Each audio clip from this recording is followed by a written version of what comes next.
Welcome everyone to our first live streamed season announcement. My name is Clare Burovac and I'm the General Director of New Orleans Opera. I'm delighted to be with you today to share New Orleans Opera's programming for our 21-22 season. First, a big thank you to all of you who have stayed with us during the past 18 months when we haven't been able to perform indoors. We hope that you've enjoyed the programming that we were able to provide to you through our streaming performances of the Guildhome Concert, our collaboration with the Louisiana Philharmonic Orchestra in the Orpheum Sessions, and our film of Menotti's opera, The Medium, which is still available to watch until May 15th.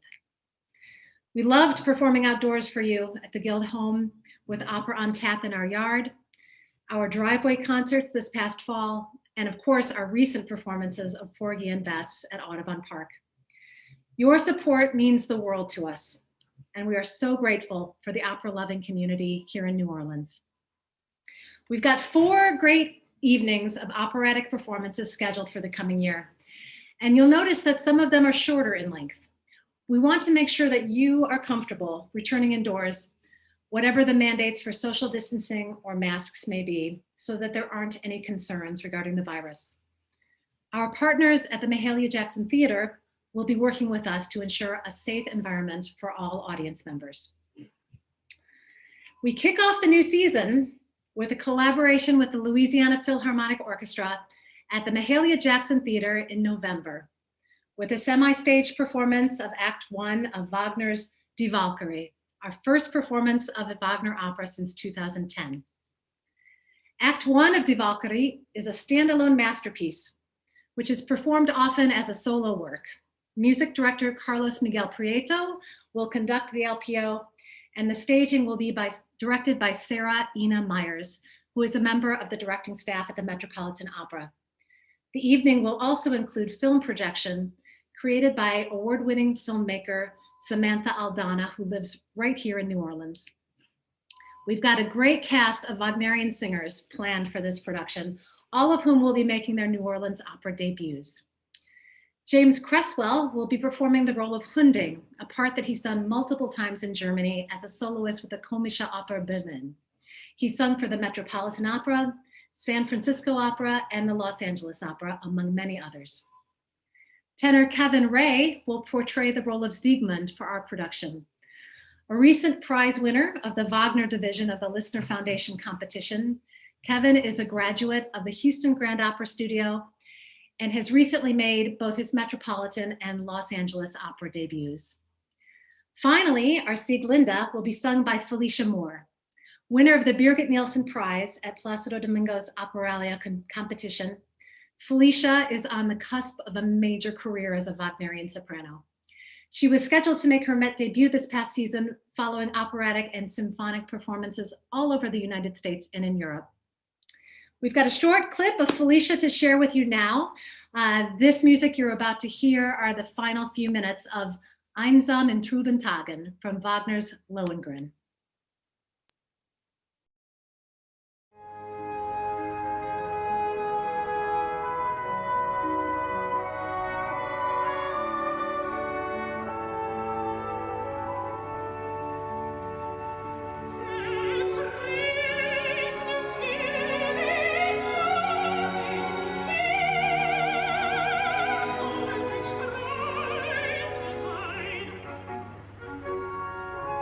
Hey!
And now I'd love to welcome Felicia Moore to join me on the video to talk a little bit about her upcoming performance with New Orleans Opera. Hello. Hi, Felicia. Hi. Welcome. Thank you. It's great to see you. You too. Thank you. Can you give us a brief update of your career? Tell us a little bit about yourself. Sure. So my career thus far. Um, well, right when COVID hit, I was actually going to be making my debut with Arizona Opera, singing my first Ariadne. Sadly, did not happen. But right before that, I was singing Susan B. Anthony in The Mother of Us All, which was a collaboration between the Metropolitan Museum of Art and the New York Philharmonic. Which I don't know if I'll ever get to say I've done an opera in a museum again. So that was pretty incredible. And it was last season, well, 2 seasons ago now, I guess, was my first season on the Met Opera's roster, covering in Magic Flute. And hopefully I'll be making my debut actually this coming winter in the Magic Flute. Yeah, and then I've done a lot of competitions, as you've seen, as you just saw. Did Operalia a couple years ago, and I've also done the Met competition, won prizes with, let's see, the Wagner Society of New York, the Sullivans, the George Londons, done quite a few competitions in my time. And been recognized for the talent you have that we're so excited to share with the people of New Orleans. That clip that we watched was from Operalia, correct? It was, yes. Yeah, fantastic. Yeah. Can you talk a little bit about how you know that this is the right rep for you and singing Wagner and how that might be different from singing other composers' work? Yeah. Requires a lot of patience. I feel like I've been told since I was about 18 that this would probably be my bread and butter, but I better not touch it for about 10 years. But when I was in college, I started singing Elsa's Dream and some of the other lighter, I don't know if that's even the right word to use, arias of his when I was younger, and singing his Wesendonck-Lieder in just about every recital I could, getting used to the sort of tension and the stamina, like the musical tension that is required for you to understand his music and the stamina that is required of your body to sing this music. And last fall, actually, I got to sing the Immolation scene with the Danish National Symphony Orchestra. Wow. It was wild, and that kind of solidified it for me. Like, this music is home for me. Yeah, This great. feels right. Yeah. So just to share with everyone who might not be familiar with the Ring, the Immolation scene is Brunhilde's last I don't know, you can even call it an aria because it goes on for what, 12, 14 minutes, something like that. Yeah. And at the end of Götterdämmerung, before she flings herself into the flames. Yeah, kind of dramatic. Yeah. Like, so great. Such great music. Wonderful, wonderful. Tell us what you're most looking forward to about coming to New Orleans. Have you ever been here before? I have been there before, actually, a couple years ago. And I loved being there. It's a city that is like overflowing with music. I feel like everywhere I walked, there's no such thing as like a silent street there. And to be able to go there and absorb some of that, but also to be able to contribute to a bit of that with New Orleans Opera, is really exciting to me. And to do it with this music, which is some of the best music written, I just can't wait. Great, excellent. Well, Felicia, thank you so much for taking time out of your evening to join us here on this live stream. And we can't wait to see you in November. Can't wait to see you either. Thank you so much. Thanks, Felicia. So after Die Walküre, our second production of the season will take place in January at the Marigny Opera House in collaboration with the Marigny Opera Ballet for a tribute to Josephine Baker. Josephine was born here in the United States, but spent the majority of her life in Europe. During her early career, she was famous for her dancing and was one of the most celebrated performers of her day. Ernest Hemingway famously called her the most sensational woman anyone ever saw. In addition to her dancing, she's renowned for being the first Black woman to star in a major motion picture, the 1927 silent film, Siren of the Tropics. In addition to her performing career, Baker was known for her work with the French resistance during World War II. She was awarded the Resistance Medal by the French Committee of National Liberation and was named a Chevalier of the Legion of Honor by General Charles de Gaulle. Following her work in the war, she also became very active in the civil rights movement here in the United States. Baker refused to perform in front of segregated audiences and was instrumental in integrating live performances. She spoke beside Reverend Martin Luther King Jr. at the March on Washington in 1963 as the only official female speaker. She was active both as a performer and an activist until her death in 1975, and remains the only American-born woman to receive full French military honors at her funeral. Our performance in January will consist of two parts, the first being the opera Josephine by American composer Thomas Chiapullo, and the second will be a world premiere ballet presented by the Marigny Opera Ballet with choreography inspired by Ms. Baker's dance career. The opera, Josephine, was written in 2016 for soprano and 5 instruments. The story for this opera is very straightforward. Josephine is in her dressing room at one of the final performances of her career, looking back over her life and sharing the story of her triumphs, as well as some of the darker aspects of her life, both on the stage and off. Chiapullo's music is very melodic and tonal, very accessible to all audiences.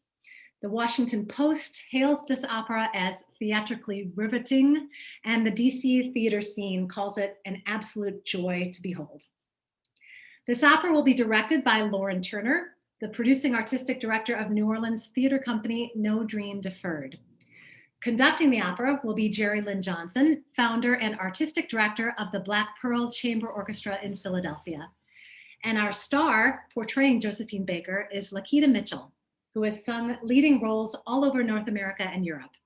Her career includes performances at San Francisco Opera, Houston Grand Opera, Lyric Opera of Chicago, and the Opéra Comique in Paris, among many others. Let's take a few minutes to listen to the beauty of Laquita's singing in a recent clip of her performing an art song by Richard Strauss.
I am so excited to bring Laquita here in January for this role.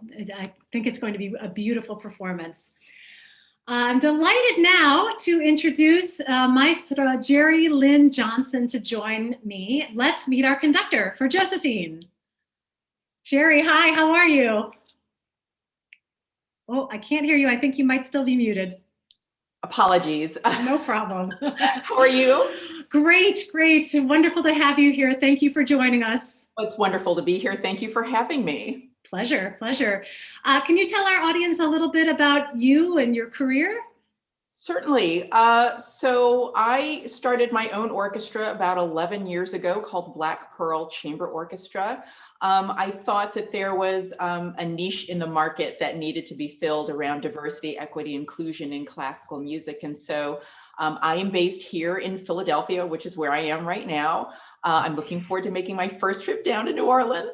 And so here in Philadelphia, we have all these great music conservatories, within proximity. Curtis in Philadelphia, Juilliard in New York, Peabody down in Baltimore. And so I felt it was really an opportunity to create a new model for diversity, equity, inclusion, and artistic excellence by having all these great musicians who are graduates of these schools join my orchestra. And it is truly diverse. We have musicians from all backgrounds, European, Asian, African-American, Latin American, Middle Eastern as well. And so I like to say that we truly represent all of America. That's fantastic. Thank you for doing that. And in addition to Black Pearl Chamber Orchestra, you also have a very active guest conducting career. Yes. I feel like we all have these stories of like before COVID and then, and so picking up life again, and I know all the artists probably share this where people are trying to reschedule events that had been canceled and they have, of course, the existing events on their roster. And so it's been interesting and a little confusing. I've double booked myself a few times. Entirely by accident, but everybody's very great about it. But yeah, I was scheduled to make my National Symphony Orchestra debut before COVID, and I will still be making that next year. Oregon Bach Festival as well, doing a Paolo Prestini world premiere. I'm doing actually a lot of opera as well. I was so honored to perform the first live opera production in New York. Once things kind of slowed down there in New York, it's a co-production of Opera for All Voices with the Santa Fe Opera and a number of other opera companies about the life of Fannie Lou Hamer, a voting rights activist. And so I feel like, again, with Josephine, and I'll be doing making my debut with Chicago Opera Theater as well. There's, I think, a lot in the air, especially I think for African-American musicians at this time that marries, like Josephine did in her life, their art with politics and civil rights and all these kinds of things. And so I think they've been going hand in hand once again for artists. Yeah, fantastic. And can you talk a little bit about what attracts you to opera? I know a lot of conductors they're either in the symphonic world or they're in the operatic world, and surprisingly, there aren't a whole lot that cross over in a regular way. What is it about opera that you love to conduct? Opera is really scary. I mean, I think, you have the orchestra, in normal circumstances and everybody thinks of, the baton as being the conductor's instrument, but really it's the people, it's the musicians that we lead. And so we've got the orchestra. And then when you add the layer of the singers and the staging and everything, you're just kind of upping the ante of all the things that are at play. And so I find that deeply engaging and enthralling. It's just this overwhelming and engulfing experience where you truly have to be, you have to be in the flow of the moment and completely absorbed. And so it kind of takes you outside of yourself in order to focus on the present moment and really be with the singers and be with the music in that moment. And I truly enjoy that. Fantastic. And what are you looking forward to most about your debut here in New Orleans? Well, being in New Orleans, I've never been before. I mean, I'm just excited to come to New Orleans. I'm embarrassed to say I've never been there before. I've been to a lot of places in the United States, but not New Orleans. So and again, like Felicia said, it is a city so rich in music history and in so many things. And so, I'm just looking forward to coming down to New Orleans. But, I've been a huge fan of Josephine Baker. for such a long time. And this work will be so interesting to examine just, her thoughts and feelings, kind of at the end of after everything that she's been through, and everything that she's done. And, to me, I named my orchestra Black Pearl because I wanted to have the idea of transforming grit into grace. And I feel like Josephine Baker's life is just an example of that, of just transforming the grit of her early childhood and just, basically being neglected and living on the streets and having to really live by her wits. And so you see that playing out, her ability to be flexible and adaptive and creative and have this perseverance and fierce determination and belief in herself as this young girl to, get married all these times and then just, to go to Paris and make a way for herself. It's really just an incredible story. So I'm excited to be a part of this and to work with Laquita is going to be exciting as well. Absolutely. Well, I promise that we will show you a good time when you're here. We can't wait for you to get here. So thank you so much again for joining us. It's going to be a very exciting January down here. Thank you. Looking very much forward to it. See you then. Thanks. Bye. All right. That's the second opera of our season. Very exciting. We returned to the Mahalia in February for an unabashedly celebratory concert performance featuring the New Orleans Opera Chorus. This concert will include some of our best loved operatic choruses, including the Anvil Chorus from Verdi's Il Trovatore and the Triumphal March from Aida. In addition to these selections, guest soloists will join the chorus and orchestra on stage for great arias and duets. And our very own Robert Lyle will conduct the performance from the stage. It's been a long time since we've had the joy of seeing our chorus on stage. It will have been 24 months by next February. So let's take a moment and remind ourselves how wonderful they are. This coming up is a clip of the New Orleans Opera Chorus performing in the 2019 production of Carmen.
We're so excited to have the chorus back on the stage in February.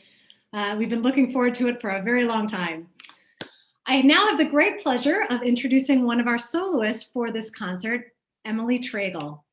Emily is a New Orleans native who is the recent winner of the Gulf Coast region of the Metropolitan Opera National Council auditions. She'll be competing as a semi-finalist at the Metropolitan Opera this weekend, and we all wish her well. Hi, Emily. Hi, how are you? I'm wonderful. How are you? I'm great. Great. Thank you so much for joining us. Of course. So happy to be here. Thanks. Can you tell our audience a little bit about you? I mean, those who are followers of New Orleans Opera already know who you are, but we've got a worldwide audience watching us. So please give us a little bit about yourself. Yeah, of course. So I was born and raised in New Orleans, and my mother and grandfather were actually both opera singers. Norman Trage was my grandfather and Phyllis Trage is my mom. When I was about 14 years old, my mom convinced me to audition for the voice department at the New Orleans Center for Creative Arts, which she is the chair of. And I had no interest in singing classical music at all. I was a rebellious teenager. I wanted to be like Taylor Swift. I wanted to write all my own songs. And my mother is a very smart woman. And she told me that learning the classical technique would solidify, my pop career. She knew exactly what she was doing though, because I fell in love with it. And I went to Rice University for my undergrad degree. I graduated in 2020 virtually.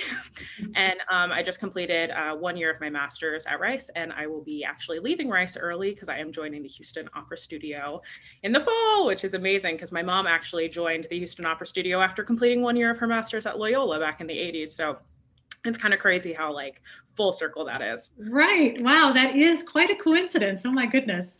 I know. And Houston Grand Opera, one of the best young artist programs in the country. So congratulations. That's such a feather in your cap. Thank you so much. Yeah, it's been my dream forever. I mean, since my mom had done it when she was coming up into the opera world, it's something that's I've always hoped maybe one day could happen. So I was fortunate enough this year after I competed in the Eleanor McCullum competition with HGO that they offered me a spot in the studio. So I'm so excited. Great. Congratulations. And also congratulations for your recent win at the Metropolitan Opera National Council auditions. You competed here in the Gulf Coast region, and those judges said, great job, and they're sending you on to the semifinals. So are you able to go and audition live, or is this going to be a virtual audition? Yeah, so originally they had been hoping to send us to New York for the semis and for the final rounds, but with COVID, they just decided that it would be safer for everyone if we did it all virtually this year. So yes, I'm going to be doing the final or the semifinal round from Houston here. I'm going to use a theater at Rice, and it's just sort of the virtual time right now. It's great that everybody's staying safe, so we're going to do our best anyway. Absolutely, and I'm sure it'll go splendidly well, even though it's not live. I hope so. Or at least not live in person, I guess I should say. Right. It will be live streamed, but right. And what are you singing for the competition? So I'm going to be starting with Addio o miei sospiri from Orfeo ed Euridice by Gluck. And that's been my favorite aria for a little over a year now. So I'm super excited to do that. And then I'm also offering a Mozart aria and a Flight by Jonathan Dove, an aria from that, and a Massenet. So we'll see what they pick. Sounds terrific. So you are New Orleans native, you know this city very well. So what advice might you give to our singers and other guest artists who might be coming to New Orleans for the first time? Any tips or favorite restaurants, anything to share? Yeah, I mean, we've kind of touched on it a little bit. New Orleans is one of the most culturally rich places in the entire world. And I really credit so much of who I am as a person and an artist for just having grown up in New Orleans. So my advice would be try to take it all in, listen to as many street performers as you can. Don't go to New Orleans on a diet because the food is absolutely incredible and you have to eat all of it.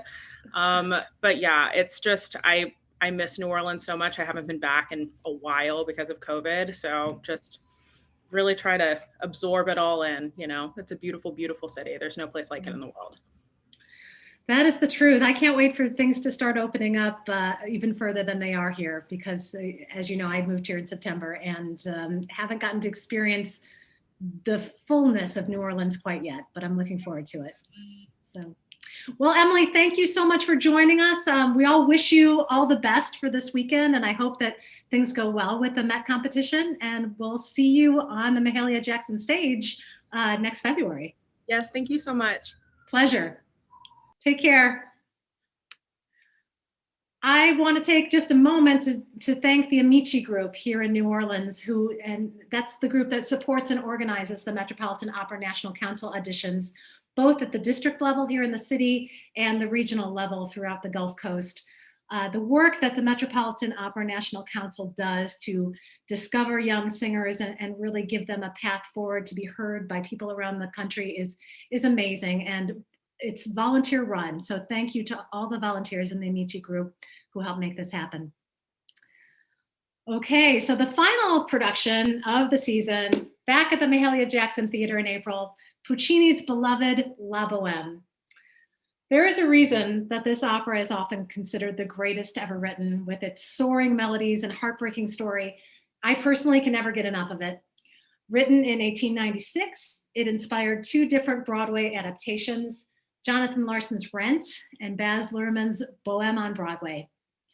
The story concerns two young lovers, Rodolfo and Mimi, whose tragic life ends in her death of consumption. It's a perfect opera for newcomers and opera lovers alike, with gorgeous melodies, lush orchestration. The production will be directed by Fenlon Lamb, who is the co-creator and producer for Paper Moon Opera Productions and has directed all over the United States, including the world premiere of Riders of the Purple Sage for Arizona Opera. Our conductor will be Joseph Colinari, a regular at the Metropolitan Opera and music director for the Glimmerglass Festival. So speaking of Maestro Colinari, let's take a moment and listen to what he has to say about La Bohème.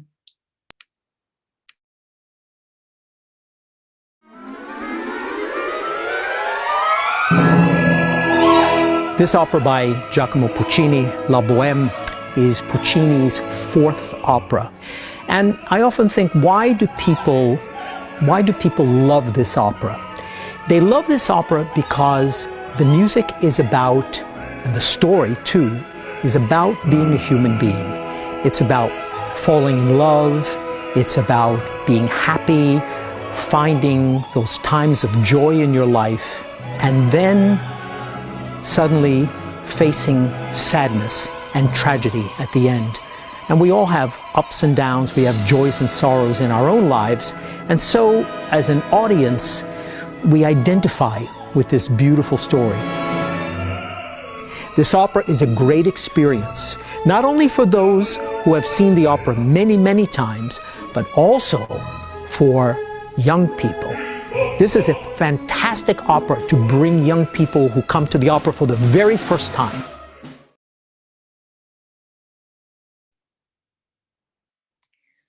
We're looking forward to having Maestro Colinari here for his New Orleans opera debut. And now I would like to introduce stage director Fenlon Lamb, who will be directing our production. Welcome, Fenlon. Hi, nice to be here. Thank you. It's great to have you here. Thanks for being here. Can you tell our audience a little bit about yourself? Sure. I actually started as a mezzo-soprano in opera land. So I've sung some of, Carmen and Rosina and some of those roles that the ingenues and, as we call it, witches and boys. So I 10 years ago decided I had a lot more to say from behind the tech table than on the stage, and haven't looked back. It's just been a wonderful process to make that transition. You and I met when I was still a singer back at Seattle Opera, and then I trained there as a director, along with Palm Beach Opera and assisting several directors. So. Fantastic. And can you tell us a little bit about your company, Paper Moon Productions? Certainly. Paper Moon Productions is it's our little experiment in how to create opera on a shoestring budget. So we do, and we've actually been able to take it to a larger theaters. We started it as sort of an in-house academic experiment. Can we make costumes and sets out of paper? And it turns out you can, and they're pretty magical. And so we've recently done a Don Giovanni, a Carmen, a Madame Butterfly. Our flagship is a Hansel and Gretel that's very storybook, and even the later Hosen are made out of paper. So That's amazing. Thank you. Our production will be built here at the New Orleans Opera, the H. Light Hawkins Scenic Studio. So we may have some paper on stage, but it'll be some solid but scenery. It's not fully. Absolutely. Can you talk a little bit about your history with this piece? I know that you've directed it before. Yes. So actually, you know, and I think Maestro Colonieri and I are going to get along just fine, because everything he says is my experience with the piece. Actually, it was the first opera I ever saw. I never knew that opera was a thing. You know, I grew up in New Jersey, and a family friend said, let's go to the Metropolitan Opera and check out this thing called bohème. And it's, you know, it was the very traditional Zeffirelli production, just epic. And I mean, hundreds of people on the stage. And I can't say that I was hooked, but I was fascinated by the whole thing. And then I have actually sung Musetta, just the Act 3 quartet. I did have a high C as a mezzo, so there you have it. I wouldn't have chosen to do that, but my dear friend. Good to know that if our Musetta gets sick, you can just step right in, right? No, well, I'm not going to go that far. You know, I was sort of pushed into it. You're doing a bunch of other rep, and then it's like, surely you can sing this. So I blame Ryan Taylor, a good friend of mine. And then we've done a production for Paper Moon, and it was all paper, charcoal drawings on paper. So the skyline of Paris was a charcoal drawing, and, you know, the masterpiece that Marcello was working on is a charcoal drawing. And so it was quite fun. And even the dresses and coats were in paper.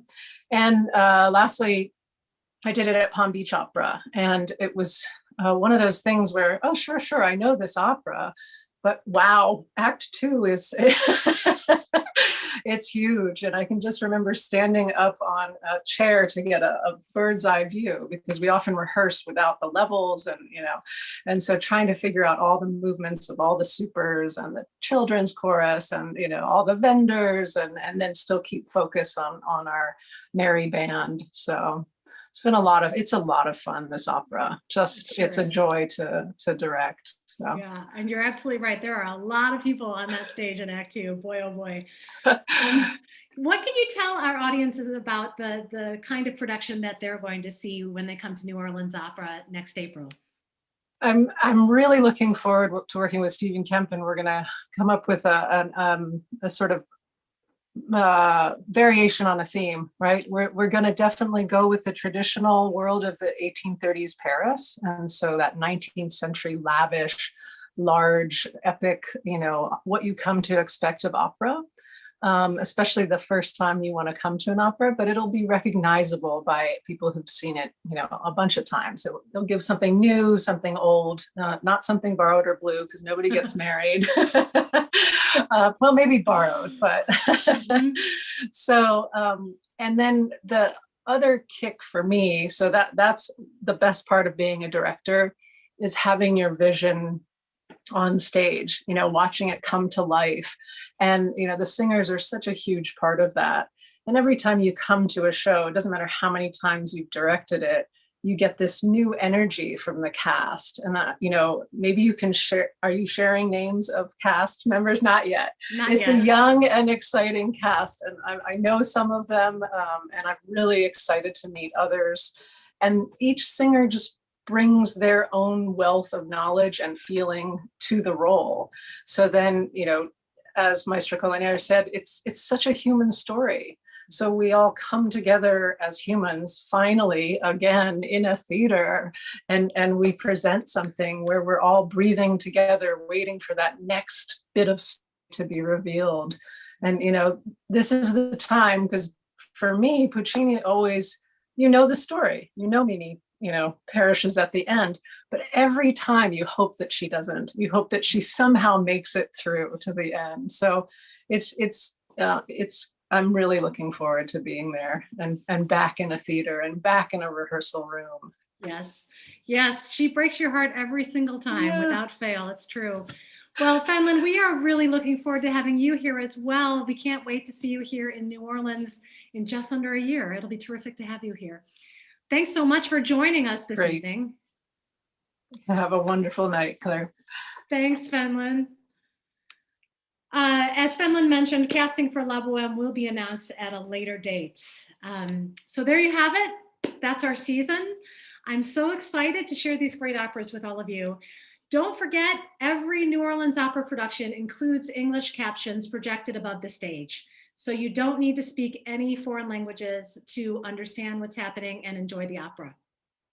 For more information about New Orleans Opera and our programming, you can visit our website, neworleansopera.org. On our website, you can find all of the dates and pricing for the 21-22 season, if not tonight, in the next day or two. And early bird discounts are going to be available for both returning and new subscribers until July 1st. Subscribers will receive your brochures in the mail within a week or two, and the box office will be ready to take your phone call starting this Friday. We hope that you'll join us next season in celebrating the return of live opera to our theaters here in New Orleans. Thank you so much for watching, and we'll see you at the opera. Good night.